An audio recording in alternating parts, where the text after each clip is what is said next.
देख रहे हैं अनोखा पोस्ट। बिहार में रोजगार को लेकर गजब का ट्विटर वॉर चला। वॉर भी इतना जबरदस्त कि लगभग 2 लाख बिहारी सामने आए और अपने दिल की बात रख दी और दिखा दिया कि बिहार को वाकई में रोजगार की जरूरत है।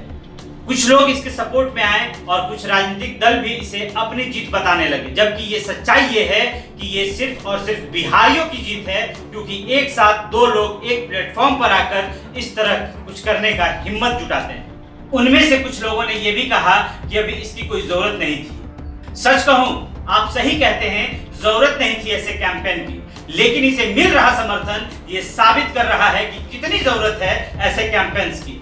जिस पीढ़ी का मैं हूं, सुन के थक चुका हूं वो सारे इल्जाम जो लगाते आए हैं बिहारियों पर। मैं वो बातें भी अब नहीं कहना चाहता जो आपके जवाब में हमारे बड़े कहते आए हैं। वही गौरवशाली इतिहास की बातें ऐसा सिर्फ मैं नहीं, एक पूरी पीढ़ी सोचती है, क्योंकि ये पीढ़ी जानती है वो बातें अब कागजी हो चली हैं। हम में से कितने हैं जो शेरशाह सूरी के विकास का अंदाजा भी लगा पाए।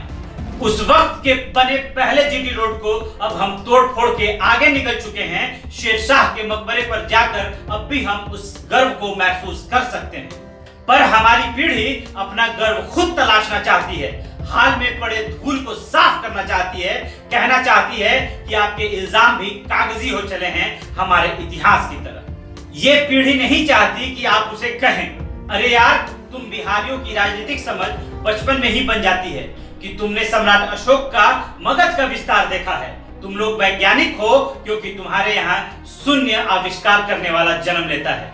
किताबी दुनिया से बाहर आइए तो नजर आएंगे वो मेहनत जो करके यहाँ के बच्चे खुद को राष्ट्रीय परिदृश्य में फिट करने की कोशिश कर रहे हैं।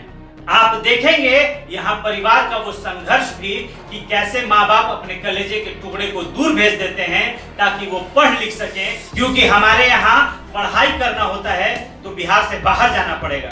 टेक्निकल डिग्री लेनी होगी तो आपको बिहार से बाहर जाना पड़ेगा, आपको काम चाहिए होगा तो बिहार से बाहर जाना होगा। तो ऐसे में कुछ ना कुछ तो करना पड़ेगा ताकि हमें वो तमाम सहूलियतें हमारे प्रदेश में मिल जाए।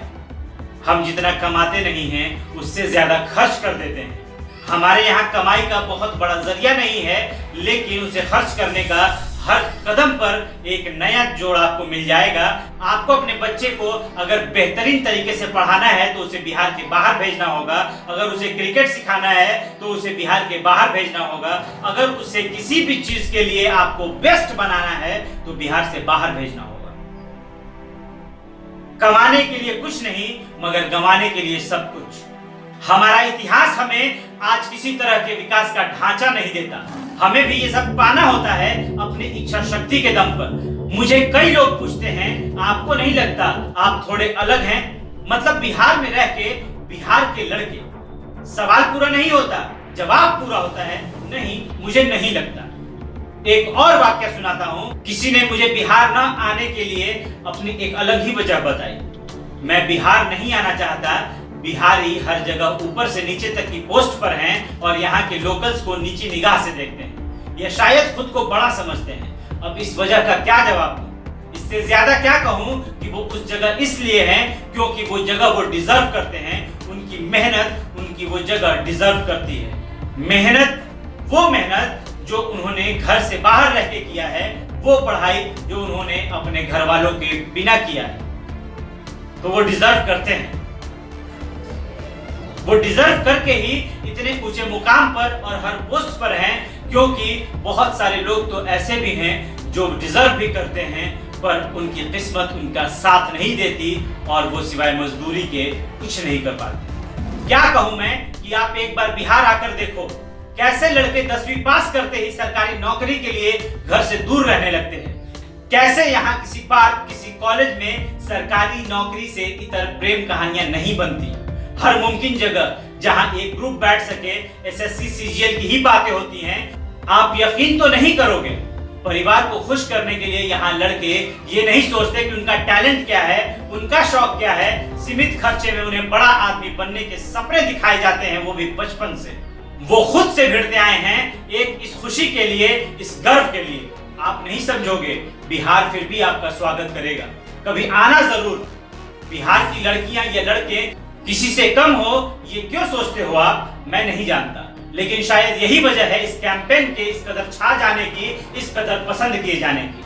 हमारी कोशिश हमेशा से रही है बिहार को अलग समझने वालों को बताएं।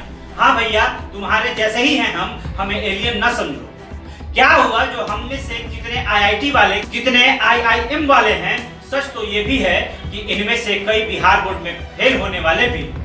हमें विद्वता के शिखर पर न रखो, हो सकता है हम में से कई या मैं खुद उस शिखर तक न पहुंच पाऊं, तो क्या आप इसमें मेरी कमी गिनने की बजाय सीधा मेरी मातृभूमि की, मेरी परवरिश की कमियां गिनोगे? आप भी जानते हो बिहारी कर्मठ होते हैं, तो क्या बिहारी आलसी नहीं हो सकते हैं? होते हैं यार, ये बेहद व्यक्तिगत मसला है। हम तो चाहते हैं आप हमारे सुख दुख के साथी बनो, अपनी उम्मीद, अपने अवसाद सब हमारे साथ साझा करो। आप कब शुरू करोगे हमें महसूस करना? कई साल पहले कुछ बिहारी मजदूरों को एक वीराने में छोड़ दिया गया था। परिणाम स्वरूप एक देश मॉरिशस निकलकर हम सब के बीच अपनी खूबसूरती के लिए मशहूर हो गया। ये कोई फेरी टेल का किस्सा नहीं है, ये हकीकत है। ऐसा ही कुछ बिहार अपने लिए भी करना चाहता है, अपने पर्यटन स्थलों को खूबसूरत, सुगम एवं सुविधाजनक बनाना चाहता है। अगर बिहारियों को किसी मैदान में छोड़ दिया जाए तो वो एक खूबसूरत देश बना सकते हैं, तो क्या बिहारियों को अगर उनके बिहार में उनके हिसाब से काम करने दिया जाए तो वो बिहार को कितना अमीर बना सकते हैं? एक बार सोचना जरूर कि बिहारी अगर अपने यहाँ रह के उन्हें उनके हिसाब से काम मिलने लग जाए तो बिहार कितना ऊपर जा सकता है।